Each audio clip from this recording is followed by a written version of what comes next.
Okay. Uh, so this is it's 5:02. So we just start and use the time well that we have. So welcome all. Thank you, Dr. Vipul and the team of ISST for having me for this session on sports commercialization. And I'm looking forward to some nice discussion. I'll be sharing some thing from my side. It's all about the experience that I have and what I feel about the sports industry with the time that I've been spending with here. Uh, and it will be good to get some question answers. I can take the questions in between. Let's try to have uh, the shortened questions, so it will be good to take those very quickly. Otherwise, I don't want to miss it out. And at the end, also we'll keep some time towards question answers. So. So firstly, I think hope everybody's doing good, everybody's staying safe and taking care of themselves by washing your hands and not touching your face and nose and everything. So and staying indoors. So please do continue to do that. We are in a complete different once in a lifetime for us kind of phase where we don't know what is next. And the topic that we're going to talk about is sports commercialization or commercialization of sports. And this kind of things, this kind of pandemic is actually going to be a big opportunity at the same time setback to start with, but the bigger opportunity that's going to come out of the current situation. So to give you some background, who am I? I'm Siddharth Deshmukh, go with the name Sid, and I have been a competitive athlete while growing up. Unfortunately, had an injury, shoulder injury, and then could not take my sport to next level. I used to play badminton, but I never stopped playing. I'm growing up in '90s. There were no easily available operations or rehab kind of thing. So the whole process went for 3 years, and I actually could not play at competitive level. But after that, I started again playing at the college and university level. Played some badminton, squash, water polo, a lot of multiple sports that I played during my growing up days, and for the school, college, and university level. Uh, but again, while as a typically growing up in '90s, there were no options to make a career in sports if you are not athlete, and that's where a typical thing happened to me being a doctor coming from doctor's family and coming growing up in '90s is the computer science happened for me. I did my computer science graduation from Pune from Modern College. I did my after that okay I did my computer science graduation and believe me it was no fun. I never enjoyed computer science myself because from the classroom or the lab I used to always have a look at the ground and how people are playing there. But still, I finished my computer science graduation. I did my MBA IT from Symbiosis. Then I did my PGD HR from SIBM.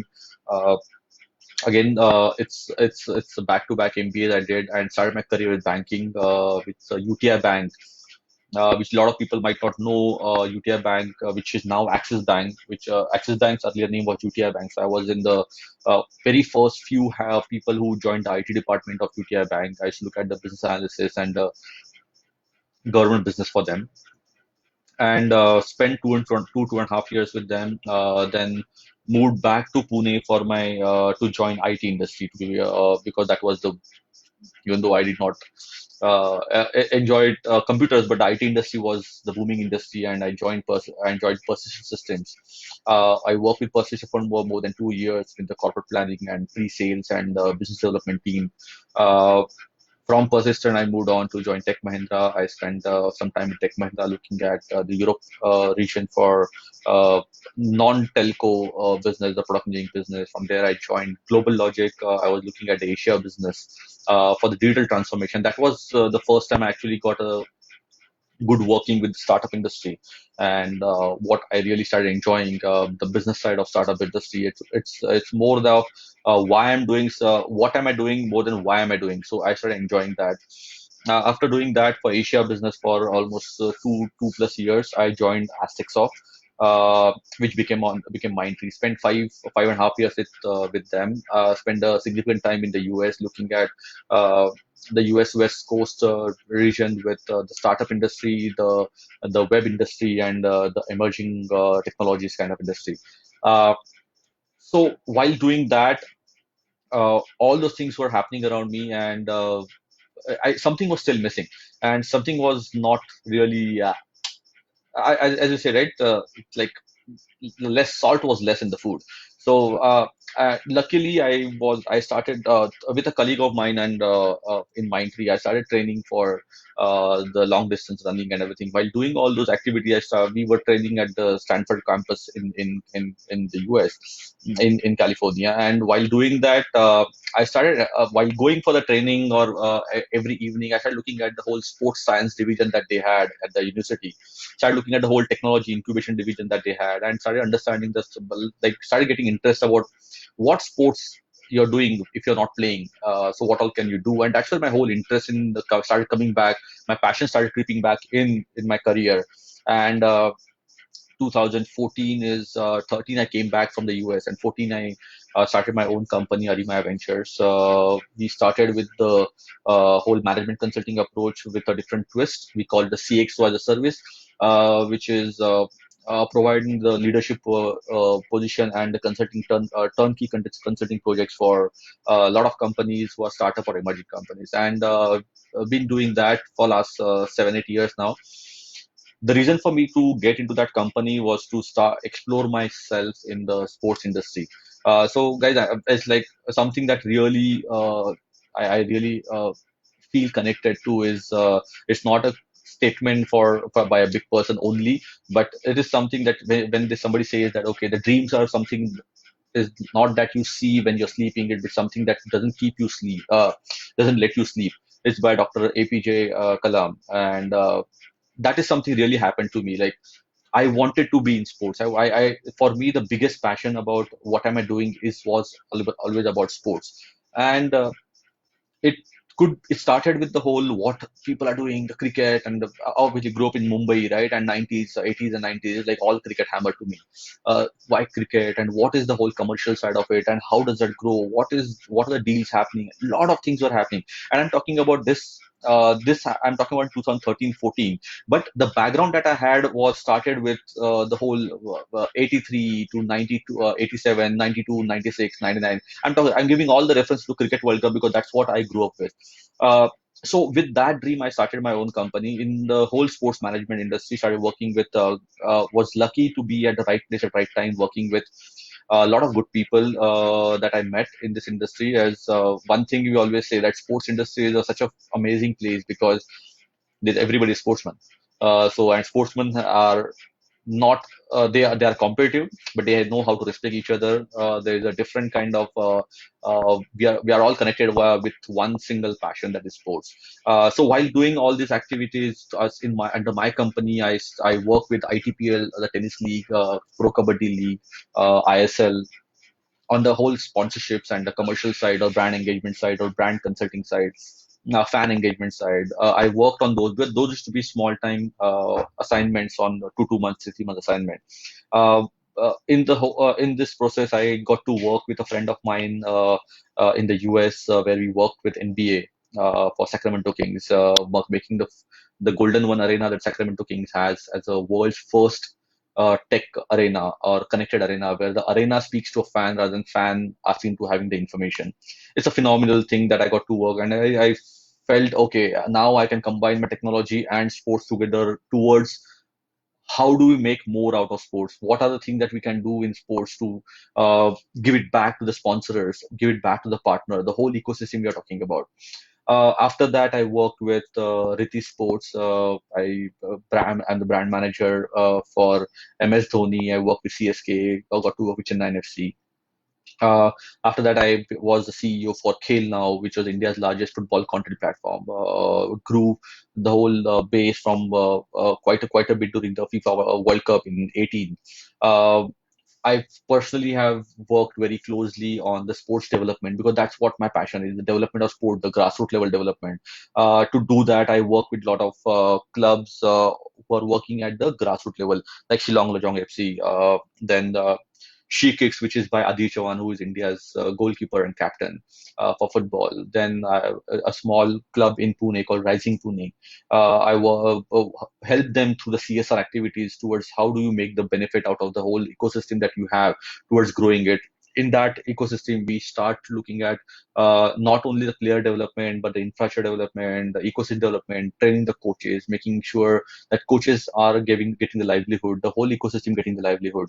Uh, while again, parallelly, I've been the mentor and advisor to Qatar Sports Tech, which is India's world first sports tech accelerator, based in Qatar. Started with the aim towards 2022 FIFA World Cup. That how do you have this technology impacting the whole this sports vertical and impacting the whole the football World Cup which is coming up.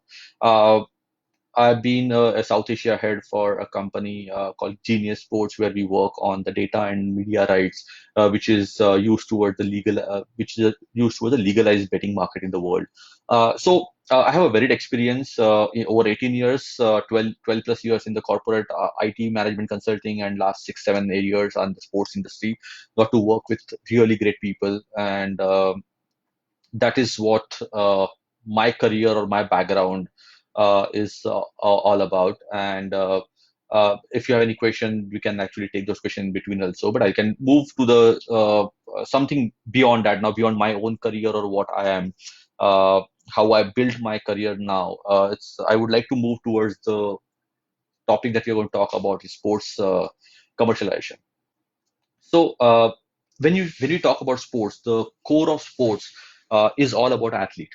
So we cannot ignore an athlete. How much ever you talk about the team or the league or anybody and everybody, that everybody's putting effort. But if there is no athlete, there is no sport. So your core always stays an athlete. So how do you look at the whole sporting decade in India that you're looking at? If you remember looking at the old games, if Indian cricket team used to play in 80s and 90s or something, you're talking about the captain, you're talking a team, one coach, one manager, and we used to see Dr. Ali Rani as the only one physio looking at everything from physio to muscles to coaching to conditioning. Everything was one person. A great guy, but obviously that was the one role that you had, and support staff was very limited while growing up. But now, the if you look at the late in 2010, a decade of 2010, or since Gary Custon and just before that, how the whole thing started changing is we started having a complete dynamic, like companies like Sports Mechanics are coming into picture. We're talking about Agram Technologies coming into picture. All those players started coming into picture with a lot of data around the game. So sports analysts become a regular member of your team. You are talking about the mental coach and the physical coach. You are talking about strength and conditioning, separate coaches started traveling. Nutrition, dietitian, the masseuse is separate, the physio is separate, sports scientist is separate. You're talking about now a bowling coach, a batting coach, a fielding coach, and the overall technical director kind of main coach. You're talking about the team who is also supported by the specialist throwdown guys and all those things. I'm not saying that was not there earlier, but the visibility that we started looking at it started growing. So that means when I say uh, um, the India cricket team entourage increased from 20 to 30, 35 now, that means the 15 people are, we still have talking about 15 players. But beyond that, we are talking about the ecosystem which got developed on the commercial side, which is around 20 people on the support system. We started getting developed, and that's where the opportunity started coming in. So just try to, I take cricket as an example because that is people can relate to very well. And again, as I said, the Mumbai kid grew up watching cricket and still like for me, Sachin is still the god, and MS is still the demigod, and so that is what I am. Uh, so if you look at the era before 83, before Kapil Dev, it was India was playing a different level. After that, there's a different mindset that came into picture with the aggression. We're talking about after that, the first World Cup happened in India in 87 with Reliance sponsored, which was Reliance Prudential Cup. That happened. From there, the color clothing and the day and night games with the third umpire for a out that came in 92. Uh, Channel 9 getting the opportunity, and they are talking about the first wicket in the third umpire run out is Sachin Tendulkar. So it's not the first to score 200, not the first to score 15,000 runs, but also first to be run out on a third umpire. We still remember the amazing production quality that we saw Jaunty Rhodes going parallel to the floor and jump, going almost 10 feet on in the air to get Inzamam ul Haq run out. So we are talking about multiple activities started growing from that. 96 World Cup happened in India. The phenomenal uh, uh, the visibility that came to because of the broadcaster, the dish TV that came into, and or the whole ZTV and Sony, and started coming in in early 90s. So they started getting so we started talking about having another different aspect of the whole commercialization started growing up. Then we had uh, after Azharuddin, we had a Ganguly period of 2003 when India reached the finals, lost did not win the finals, but and after that we are talking about Ganguly's amazing career with Indian team. Then we talk about Dhoni's career. Then Greg Chappell thing happened. 2007 happened, and after that we reached a level where BCCI or the Cricket Federation or any federation like the Cricket Federation did not pay to show the game. They started getting paid for their games to be shown, and that's where the big revenue started coming in, the broadcaster revenue. So the commercialization of sports actually kicked in very big with the broadcaster. So why I'm taking cricket as an example for India specifically, because broadcaster revenue has significantly played a big role in cricket for India. Yes, Kabaddi is coming in. Football, ISL is picking up pretty well. Table tennis, badminton. There are 13 leagues happening in India.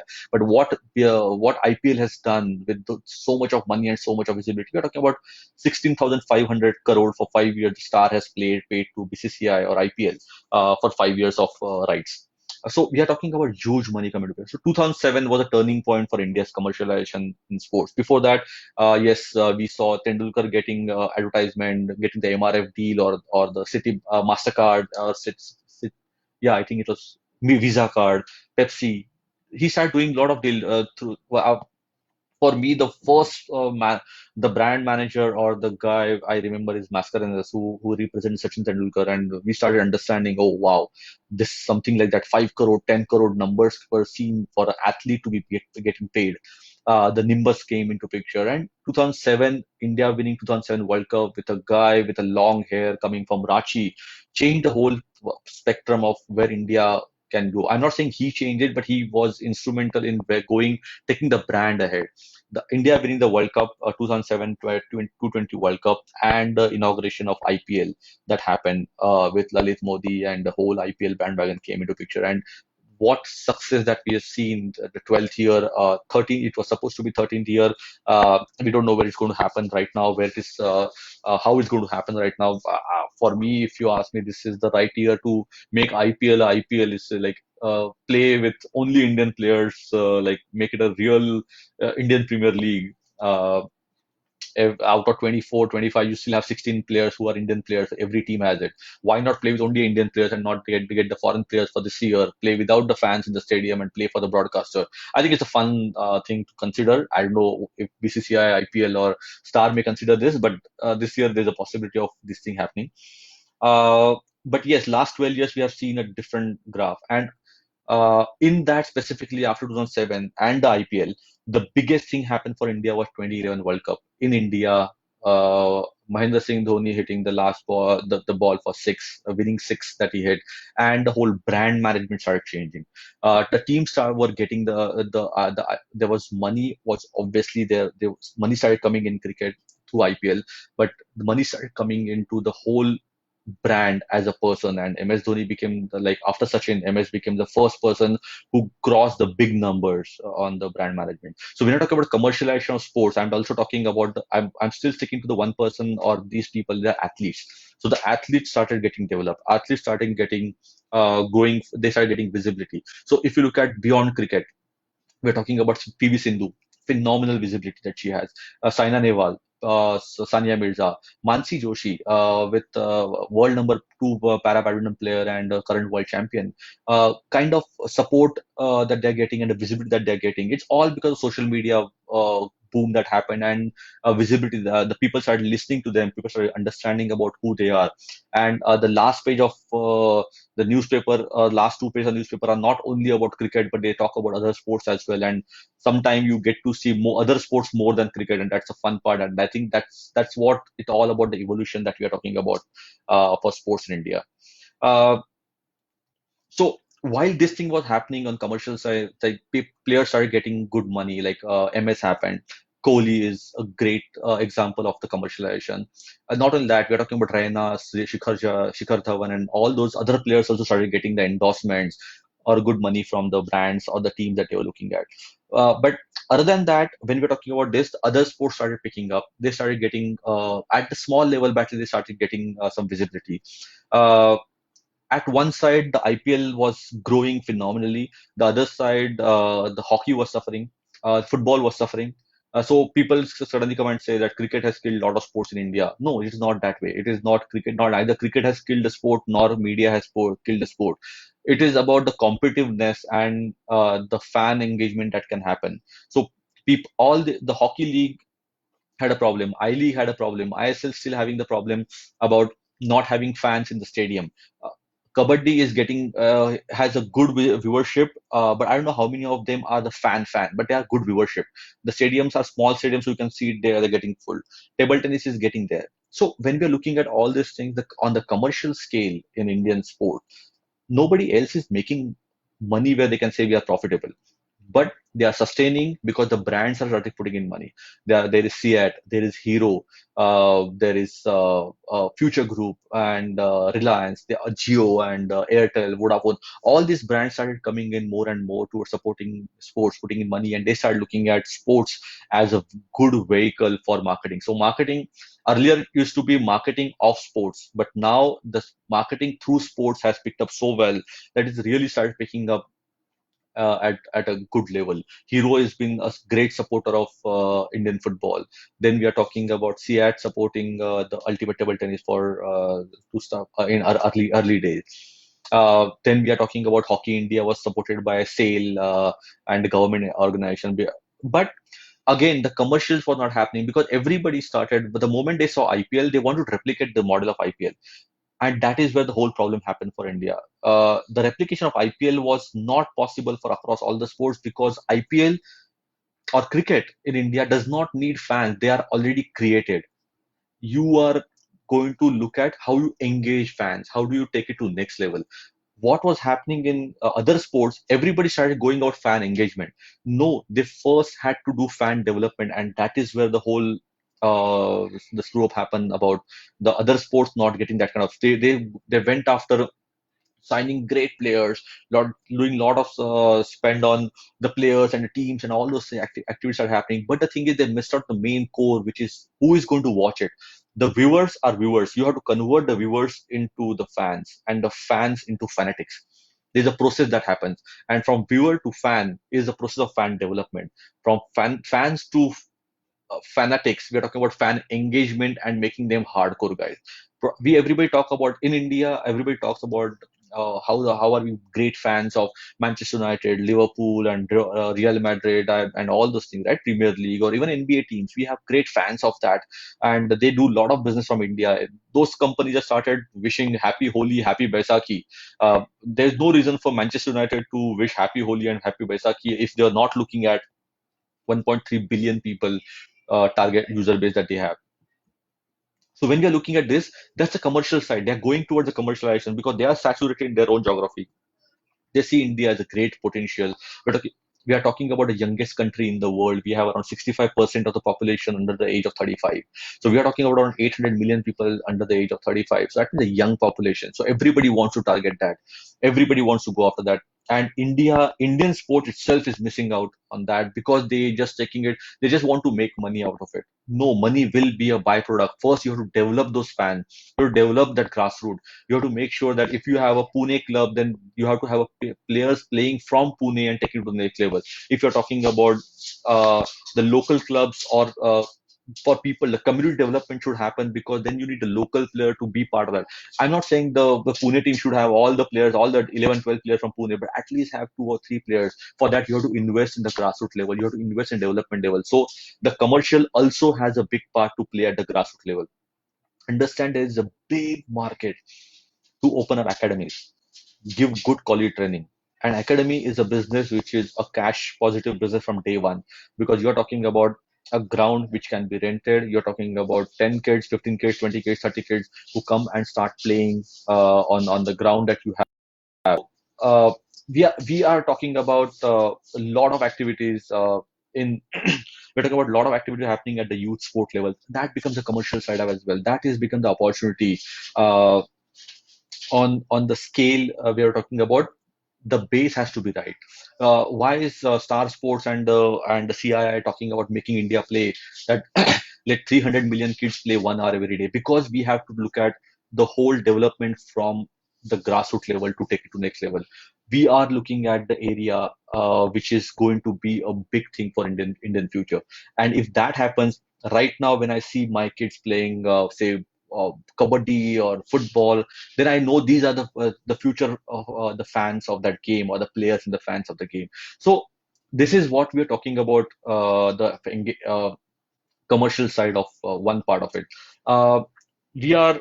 I just want to. I sorry, I have a few questions. Uh, so yes, I have a question here which is talking about yeah, and yes, few people are saying nice to see me. Yes, yeah, thank you. Nice to see you as well.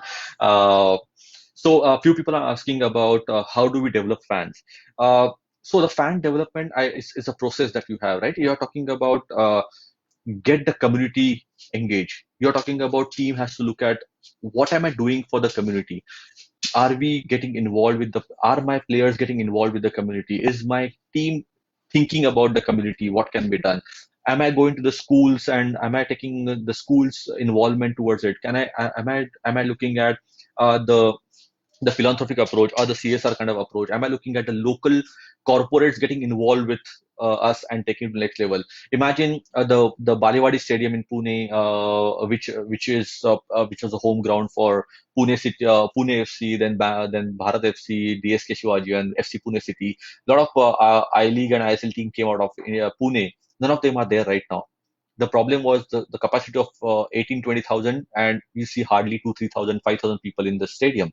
The one of the biggest problem was you're talking about the accessibility. You're talking about have you made something which is going to be exciting for the whole family to go. The success of IPL, again, if you look at it, it's about the women getting involved as the viewers and the fans.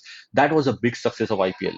ISL did try that with Hrithik Roshan and what to say, Varun Dhawan and all those people, but the thing is, involvement wasn't there.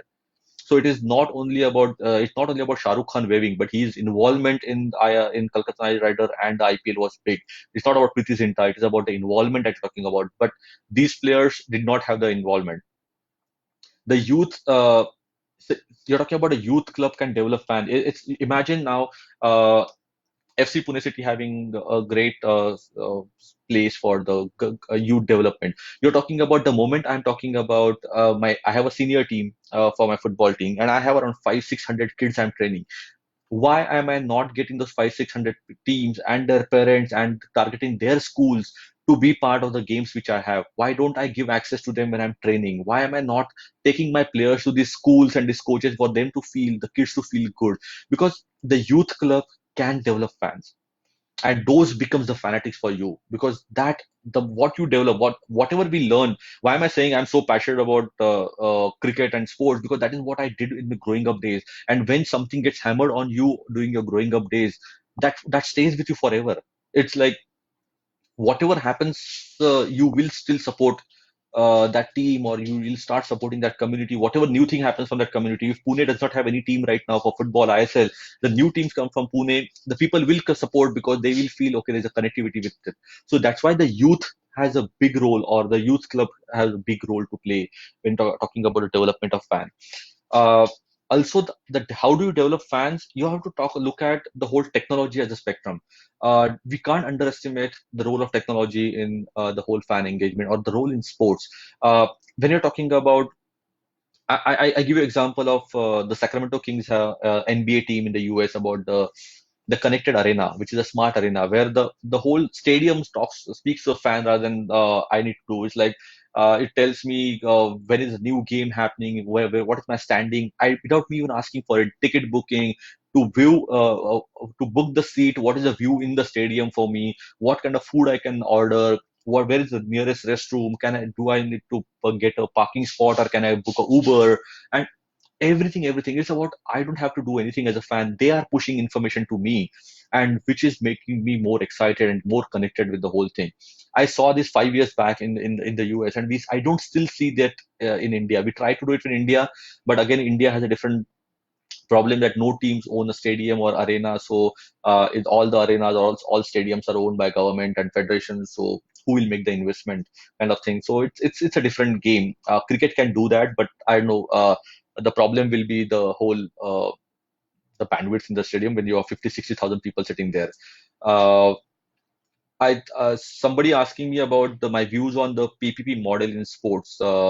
PPP is the public, private, and government partnership. I think it's a great model to look at, but it is not only about the commercialization. It is about first the sustainability. You have to look at the sustainability. Government has to give up. Like, I don't know what is happening with the Ballyvedi Stadium. It was built. It has got some amazing facility. Everything is there, but I don't know what is there, because even though I'm part of the sports industry and working passionately so much, we don't know how where it is headed. But the public-private partnership model is where the government and the corporates come together and the community comes together and start developing it.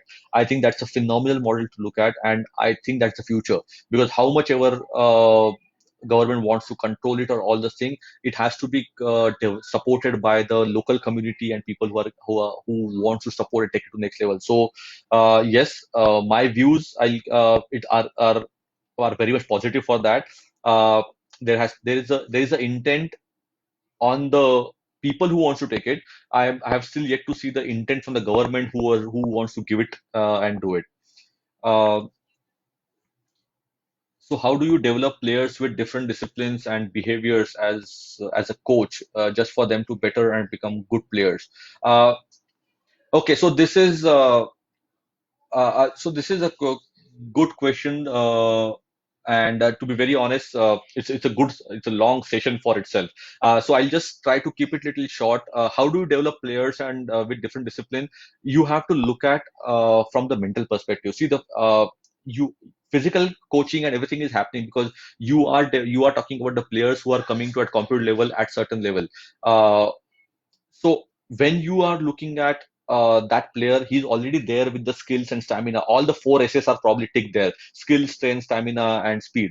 We are talking about the mental side of it. Even the if you give go back and see the what happened to Indian hockey team in the Rio Olympics, we lost or drew almost all the games in hockey in last 60 seconds. We were leading, but we drew that game. Uh, we were on the draw, but we lost the game because last 60 seconds we gave up. It's a whole mental thing. The game is played very much here. It's about how you're mentally fit are, and you have to start training your kids at an early age towards the whole mental conditioning. And there are phenomenal mental conditioning coaches. Paddy Upton is one of the great guys who can learn from. In Pune, we have Dr. Swaroop Savnur, who is a great mental conditioning coach, and there are others as well. So you have to work on these people and start looking at these. Uh, I'll stick to the commercial side of it, try to wrap it up, and then take the more questions. Uh, we are talking about the technology. I spoke about the whole connected arena. We're talking about other technologies. We are talking about now the commercial side is geofence ads.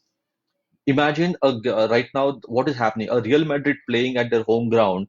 The people sitting in the stadium get to see the whole peripheral board has different ads showing in the locally. But the same guy sitting in India with the broadcaster, we get to see different ads which are meant for the Indian geography. Or somebody sitting in Singapore get to see different ads. So we're talking about the same spot of advertisement getting sold multiple level as per your broadcaster and who has the rights, media rights. So imagine the new level. It's not only about the commercial side. I have $100,000 is my revenue. No, I'm talking about multiple of $100,000 based on the media and broadcasting. Imagine the games which will even if your team is playing the away games, the home ground can still be filled, and they are testing. The testing is happening where the game can be played with the holograms.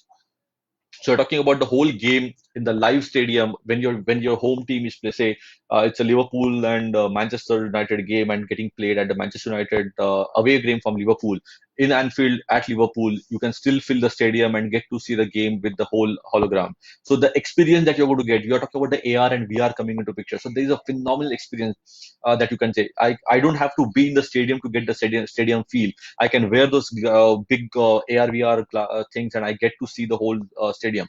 You never know. It's a big opportunity for current this year's IPL. If IPL has to be played in next 3 months, and we can't get the fans to the stadium because of the pandemic, how about having a whole view from the pavilion side, having the view where I wear my glasses and get to see the whole stadium. I look right, left. I say get to see the filled stadium, get to see all the brands and advertisement across the stands, and I get to see the games and I get to cheer as good as I'm sitting inside the stadium. So that's a bigger opportunity. So that's a commercial side of sports we are talking about again. Also, the commercial side is not only about the media and broadcasting. You talk about the company like Catapult, which is the athlete. There's a variable for athlete performance management. Like you wear the variables on the back, and it's a whole the GPS enabled and the Bluetooth enabled uh, taking all the parameters of the athlete about the and generating the heat map. What were the sprints, what was my distance and calorie burn, and the biomechanics and all those things taken into consideration to give data back to the coach to understand what has happened. There is a company called Snooze Fit in Pune, which has built a non intrusive variable. Like your mattress become a smart mattress, where because it is known that your body recovers only when you are sleeping. At the resting period is when that's the only time when your body is recovering.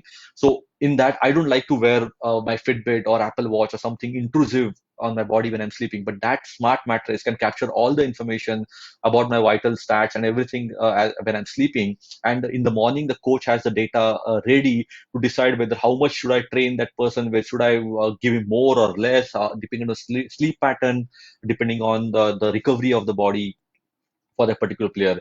We are talking about company like Straight Bat out of Bangalore.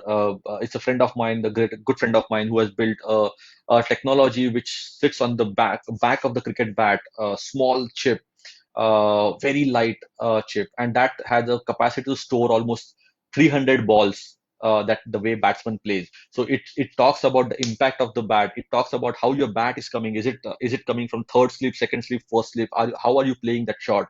Uh, what kind of if for left arm bowler, where the ball is hitting and how you're hitting. So all these parameters are getting synced on that small chip and getting stored on over the Bluetooth on the phone. So people can start look the coaches can start look at data. Even the players can start analyzing their own data, how they played at particular condition. We're talking about company like, so these are wearable and technological company. I'm also talking about company like Run Adam, which is a marketplace for the whole sporting ecosystem, for athlete to coaches to academies to corporates, all the pillars of the sporting industry to come together, and where the transactions are happening. The athletes are raising funds for themselves through that. I'm advising that company, and MS Dhoni is one of the stakeholders in that company. He owns the company, and this is a great platform for a lot of people to come on board. We are through that company, we have supported almost 3,000 different athletes with their requirement for clothing to shoes and all those things. The corporates are putting in money.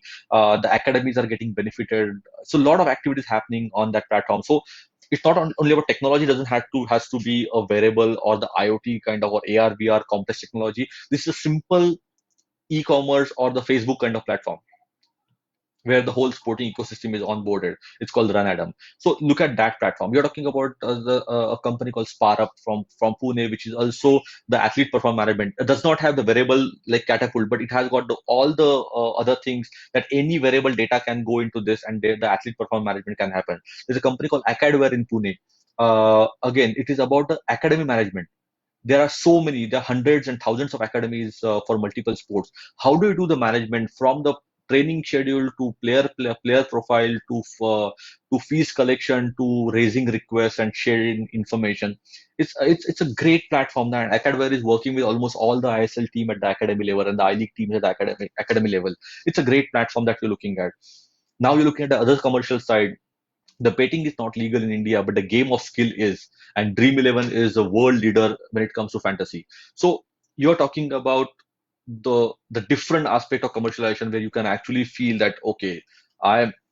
Dimaag se Dhoni. The Dream 11 and MS Dhoni, the collaboration is what I was responsible for, and I made that thing happen.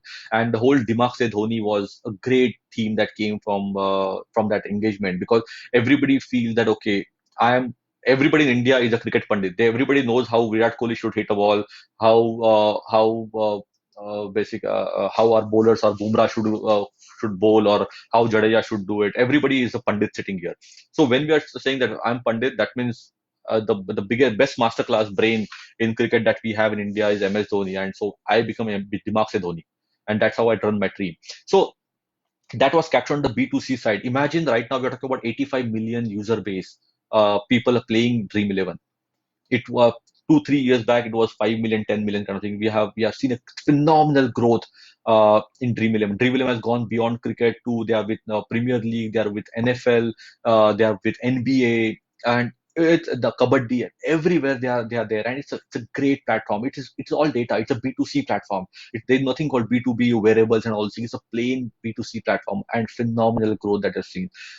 It's the first sports technology unicorn out of India, right? And it's a unicorn is a $1 billion valuation company. It's right now sitting at almost $2+ billion valuation that company is sitting on, and it's a great product and innovative product. It's not a, so they started a second company called FanCode, which is now the whole place where all the data is getting the content getting created, and that content is useful for people to understand what should I do on Dream 11 and all those things. Now FanCode has got the right for NFL to show it in India for next 5 years. So now the NFL entries happen. NFL is one of the richest game in the world, which is the football, the rugby football what that American plays.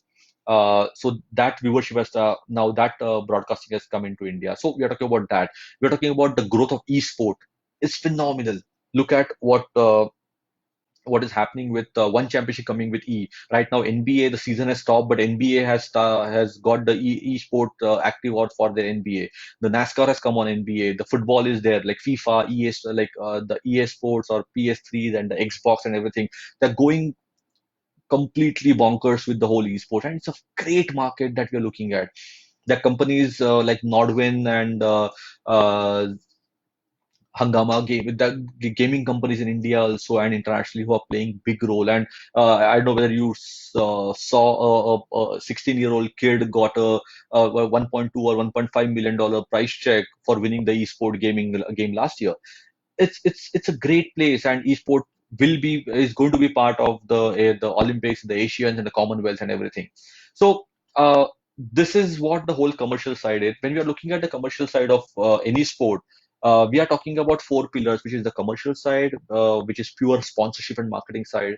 Second side is development side, which is the academy development and the coach development and player development, which is going to be the part where academy becomes the revenue. We talk about education in sports, a phenomenal area where the commercialization of sports has happened through education. Like you need, it's not about how you play, it's about understanding the game and being part of the whole ecosystem. People like me who played 25 years back, but now we are part of the whole ecosystem which is supporting the athlete and the whole the commercial value around it. We talk about sustainability and CSR. There's a huge requirement, and you're talking about huge funds that can come into sports through CSR.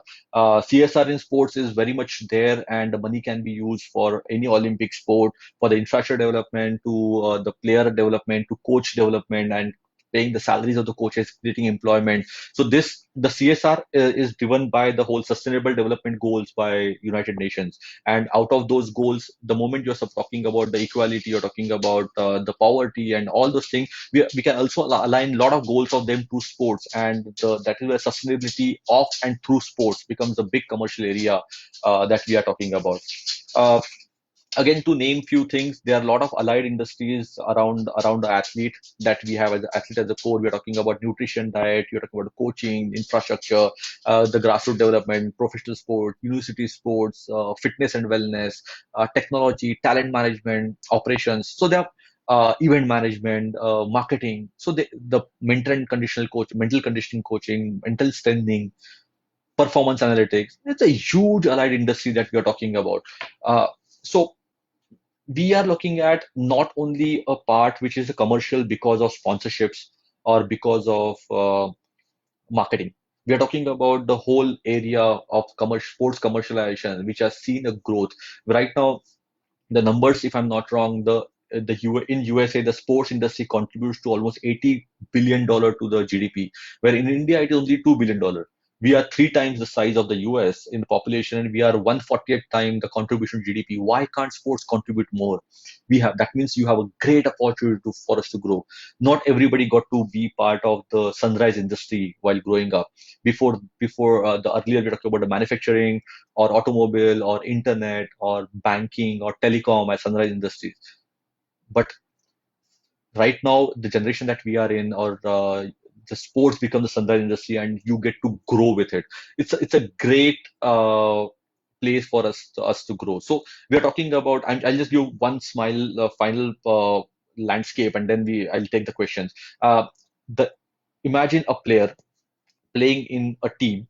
Team is part of league. League is part of a federation that has got a tie-up with a media company, and and that same league federation team has a tie-up with brands, and the fans are playing the role about growing the whole thing. So every part of this ecosystem has a great potential to have the commercial side. The leagues have their own ways of making money. The teams has got their own ways of making money, and also at the grassroots level they can start making money for the future. The players are making money through the teams and leagues, and also their own brand endorsement. The fans becomes the players, where for whom for whom the media as well as the brands are paying money. So we are talking about the money is there. The only thing is you need to have the right intent and a straight transparent mindset to make this thing happen for you. So this is what we're talking about, the whole commercialization of sports in India. There are a lot of things, and I think I would like to take last 5-10 minutes towards the questions. Otherwise, I can go on and on, because that's my favorite topic, and I can go on and on. So let me just take a couple of questions. So we are talking about okay, Sanjay Kamble asking, sir, which age group we can start the academy? I think academic has to be started from the from the age group of 6 onwards. So there is nothing stops you from starting the academy for 6 to 16, because that is the age group that you should be focusing on, because you make that impact on the whole level of who is the future for you.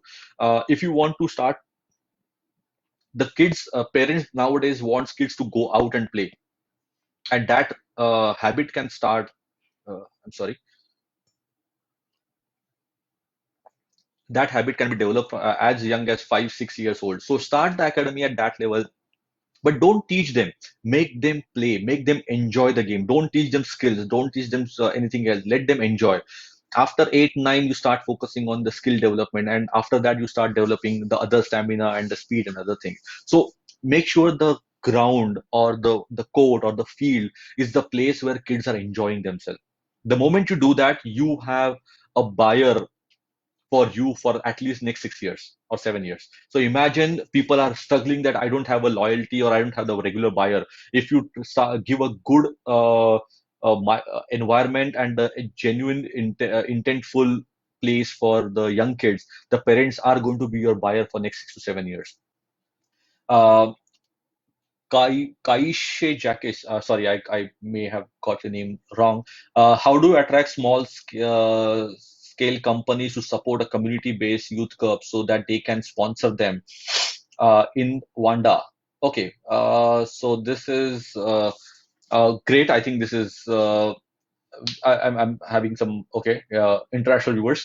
Okay, so we are talking about the attraction. It should not be, you shouldn't be going there with the selling mindset that okay, you give me sponsorship because I need money and this, and you have to make a value proposition to them. You have to talk about there's a small company there who can I'll give the let's look at the USD numbers. So suppose your annual requirement is say $10,000 to run your club with basic profits which can be sustainable towards the next years.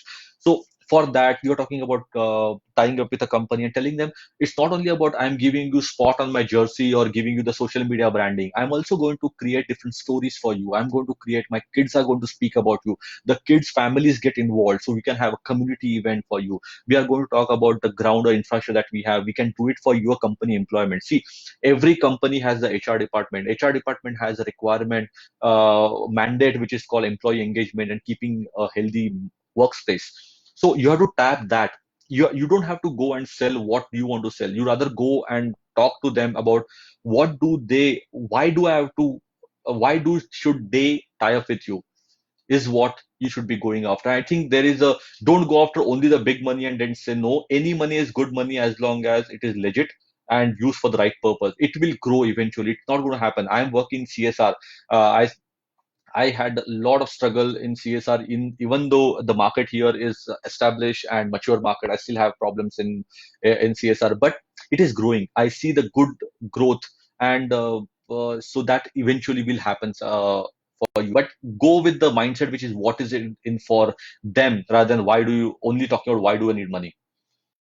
Sanjay, for performance plan for the 5 years. I sorry I didn't get the question. But anyways, I think I answered one of your other questions. So, how the Football Federation should change the mindset to become the more commercialized than sitting and waiting for FIFA financial aid? A great question. I think it is happening globally everywhere.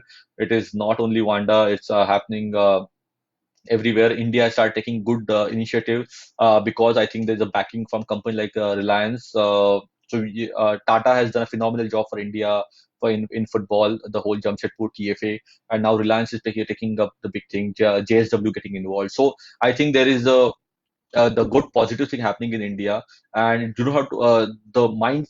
See, the thing is, you have to understand if you have the scale happening at your end, what stops you from making that scale a better professional scale? You don't need a big broadcaster. You can also record the matches with one camera or two camera solution. Start streaming on your own local YouTube channel or your on the Facebook. Start getting the viewership. Start getting people around. They may not be a proper sitting capacity for people to sit, but at least let them come and stand. Make a carnival happen for let the viewers and fans enjoy who are coming in to watch the game. Make it a carnival. Make it a community event. The moment that happens, the eyeballs will start falling into it from the corporates. The moment that happens, you're talking about the federations are going to look at, oh, I can make money out of it. See, it is not only it's not like federation is only waiting for the money to happen. It is also uh, a lot of people are stuck between the traditional approach and what's the new thing. They don't know what is the new thing, but they're sitting on the in the power to decide. No, we know it all. So you at the club level or the academy level, you have to take these calls to make it happen. You make your own club or your own small league or for your area sustainable. The moment that thing happens, that sustainability model can be passed on and make it a infectious model for other people to start following and make them sustainable. The moment that thing becomes sustainable, nobody stops. Nothing stops you from going the commercial way, having your website, small content created, if underprivileged people or underprivileged kids or the girl child, and let them girls play, show that smile, spread the happiness through sports, because sports is one thing which is which is boundaryless, which can spread a lot of happiness. So do use that mechanism. Eventually they will change, the federation will change the mindset. It will take some time, it's a hard road, it's not an easy thing, but try and do it and try and show them that you can make a sustainable model for 2 years or 3 years for your club or your league and or for your city, and start replicating that models other places. Immediately that might happen. I'm just being positive about it, I'm just being optimistic. uh Grainy Singh, hey, hi Jujar. With the pandemic outbreak more, there is an economic meltdown happening worldwide. What should be the right approach to gain traction in the terms of sports commercial communication with the athlete towards the brand association? Great question. It is right now, the brand should be looking at continuing with the athlete. Athlete also needs to be understand it is brand should not be taking advantage of this situation and saying that okay, I want to have a pay cut, or I will not pay that much of money and all those things. You have to look at because we are talking about the engagement between two parties. Athlete athlete, celebrity, and a company. They are coming together because they believe they can come together. So though both have to now, in situation like this, which is completely unexpected and completely unprecedented, uh, that we have to look at how both come together and take one step ahead, uh, to come more closer and actually build a. This is the time where, in fact, the athlete and brand can have a more longer relationship, not only on the commercial side, but at the side where you actually, the conscious side, which is like understanding each other well. So uh, the athletes will suffer a little bit, companies are going to suffer a bit, but it is not about breaking the ties. It should be that if athlete has committed to do something, they can do little extra for the brand to continue. The brand has to do, okay, they are, if the athlete doing extra for me, why not I continue with the brand? So it's a give and take relationship that's going to happen, and it is going to be new. I'm also part of the whole talent management industry. It's going to be new, and we don't know what is there after 3rd May, and beyond that. But yeah, it's going to be a different world for us. We don't even know how the games are going to be played, how they're going to be viewed, or how athletes are going to be played. So it's a different world that we are going to enter, and it may stay for next 6 months, 8 months. The hope that I have is the next year's Olympic will be the big event for sports, that's going to unite the whole world again on the and start looking at the brighter side. Uh, I'll take a couple more questions. What is the corporate looking at the academy? Corporate looking in the academy or the club before sponsoring them? I think I spoke about that earlier. They are looking at, do you have a model which is sustainable? Are you doing it something for the community? Do you really care for this? Are you here for business, or you are doing beyond some business? So that is what you need to look at. Where do sports rehab centers stand in the sports business? It's a great place, to be very honest. I know a couple of my students have started their own rehab center in Pune, and I think it's a great place because it's the whole ecosystem. It's an athlete ecosystem. You have to, if you have a rehab center, you have to go and tie up with the grassroots level clubs. You have to look at, go and tie up with the pro, amateur or the semi-pro athletes or the pro athletes who can come and train or go through the whole conditioning at your own center. And I think that will be your visibility towards the bigger thing. Imagine you don't have to look at the only competitive athletes. There is just so much of lifestyle problem happening with the people, and there's a lifestyle, like people are running marathons and cycling and everything. A lot of lifestyle problems are happening. Your center can also cater to those and not only look at the sports and the hardcore athletes. Where can I find the investor to set up sports infrastructure? Great question, Parag. If you find one, do let me know as well. Uh, so no, I think you have to keep looking, guys. There's no easy answer for this. We don't know how the who where do you find a investor? It's like the Eureka moment can come anytime, or the apple falling from the tree you were eating for a long time, and suddenly you understand there's a gravity. So yeah, you don't know. You just be don't do a business or don't do something because you want investment. Do something because you are invested in it. So if you are invested into what you're doing, people will see value and they'll start believing in you. So yeah, that's a short answer. What would you recommend for a sports analytic business? How to start? Great, Sudarshana. How to start is basically at the software level or the even the regular Excel sheet level. Go and work if with the local clubs. They look at somebody who has a football or basketball or cricket club from the age of 6 to 16, under 18, under 20, under 21, and the senior team. Look at the data. What are the parameters that you capture? The moment you capture the parameter, how do you take those parameters to the next level? And what all things that, I'm no expert in sports technology or sports analytics.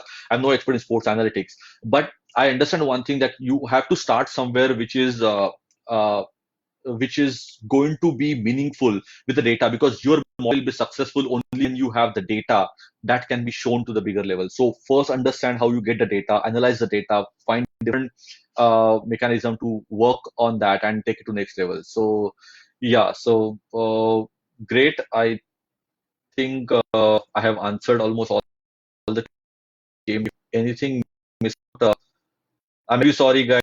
Can be reached at my credentials. I'm on Twitter, Sid underscore Desh on Twitter. I have my own Facebook page called Sportsy, Sportsy, or even Sid Deshmukh. So you can follow me there. If you have any question, do drop me a note. And I try to be more and more upfront, and I'll try to answer most of the question if they come my way. And but if I miss out on something, I'm not trying to be rude, or I just probably missed out. But I will try and answer most of the questions that you may have. Thank you again. Thanks, Vipul. Thanks, ISST. It's a great thing you guys are doing, and I think uh, we can look at the sports industry growing, because one thing, believe me, the one thing that comes together, that unites everybody together, is sports. And Nelson Mandela said uh, very well that sports is one language that youth understand. And the moment you go and hit the youth at the right place, you are talking about a better future. We are talking about nation building. The sports builds character, and we have to look at the people who are part of the sports industry, has to look at not only building businesses, but you have to look at building characters, because the moment you build characters, the whole journey is going to be amazing. So that's my 2 cents. Hopefully I was good for last exact 1 hour, and try to answer something that I could in best of my knowledge and best of my ability. Okay, there's one more question coming in. Before you finish this, I think that guy is typing. I think it's from Wanda, so I think I'll take that question, international question. Thanks, Dinesh. Thanks. Great, you like the session. Thank you, guys. I'm that you liked. It's not. It's very. It's very. I enjoy talking to people when I see them in front of me. Right now, I'm just talking and looking at myself in the camera, and sometimes I feel okay. I'm just looking at the mirror, and it find it a little weird. Suddenly, start seeing there are more white hair on my beard or something. But yes, it was fun. And okay, the last question has come in. Can you define what is the commercialization of anything, be it sport or any other service? See, commercialization is where you are, your money is the byproduct of the services that you do. The moment you're talking about there's a potential to make revenue out of it, there's a potential to make a business out of it, that's commercialization. That is again a very crude way of defining it. It's what I understand, how I understand it.